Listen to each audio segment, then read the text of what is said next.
Yeah, hey, nasa Jeju na kami. Budget airline lang pala si Hong Kong Express, kaya medyo maliit yung kanyang plane. So parang Jetstar lang, ganon, parang Scoot. Kaya hindi ako masyado nakatulog. So ngayon, nasa around, hours po ngayon, mga 4:30 AM, karating ako dito sa Jeju Airport. Ay, nakasuot na sila ng jacket. Tapos, ako parang normal na jacket lang sinusuot. Yan yung arrival sila. Tapos yung mga bawal dalhin. Let's go.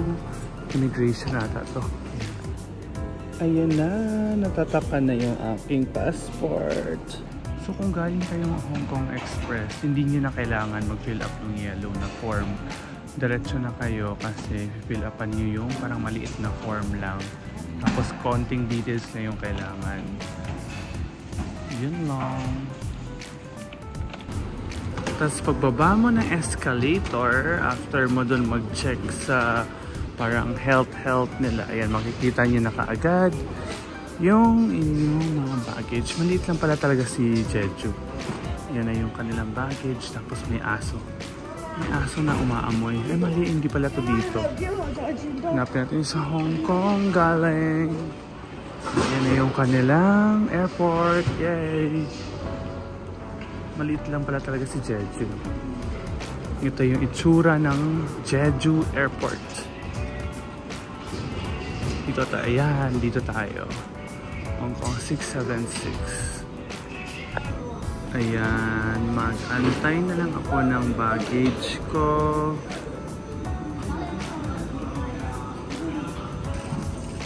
Ayan na yung akin. Yay! Yung kilos pala nito mga 12 kilos lang kasi plano ko magbit-bit ng tangerine ko. Ayan. Lalabas na tayo. Ito. Yan. Tapos ayan yung itsura ng kanilang airport.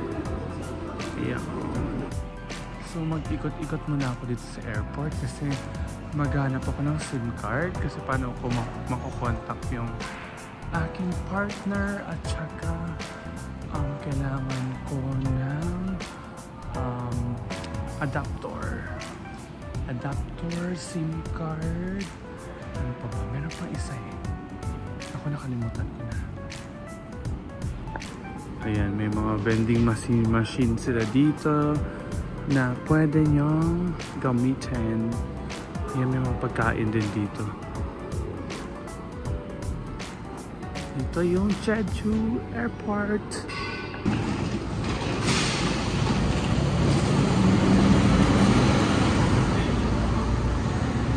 Grabe, ang lamig dito ngayon.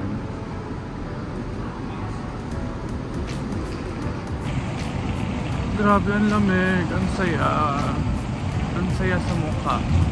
Grabe, wala pa akong tulog nito. Visit Korea a year. So I'm at Jeju Airport. Yan yung kanilang tagline. Jeju Airport. I'm at Jeju. Oh my God, umusok yung mukha ko. Ang bibig ko, Jeju Airport. Ang lamig.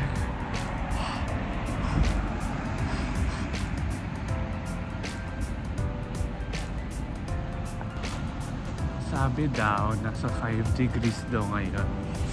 Hindi ko naman kaya ko namata yung 5 degrees. Tignan natin. Ang lamig na ng hangin, potek. Ang saya. Ayan, 7 AM na ngayon. So, ayan, magta-taxi na lang kasi pagoda na. Ayan, magta-taxi tayo. Kasi hindi natin alam kung saan pupunta. So, eto, magta-taxi ako.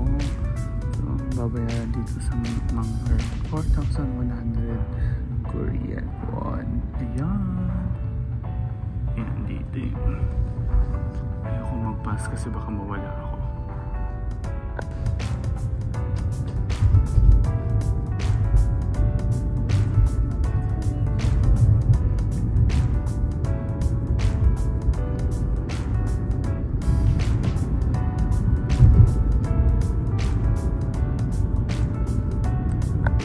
Let's go! Day 1!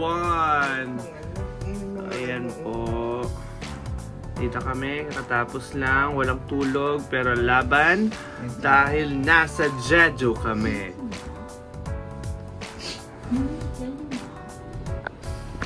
Hello, Jeju! Day 1! So ngayon, pupunta kami sa Mount Halasan.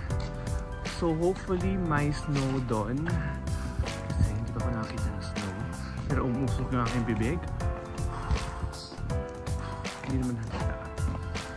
Yay! Ayun yung kanilang building. So ito, dito kami sa stay. Tapos doon sa pinagsistayan namin kasi ang ganda. First time kong maka-experience na yung bidet hindi hinahawakan kundi pinipindot lang tapos sumisirit na siya. Saya.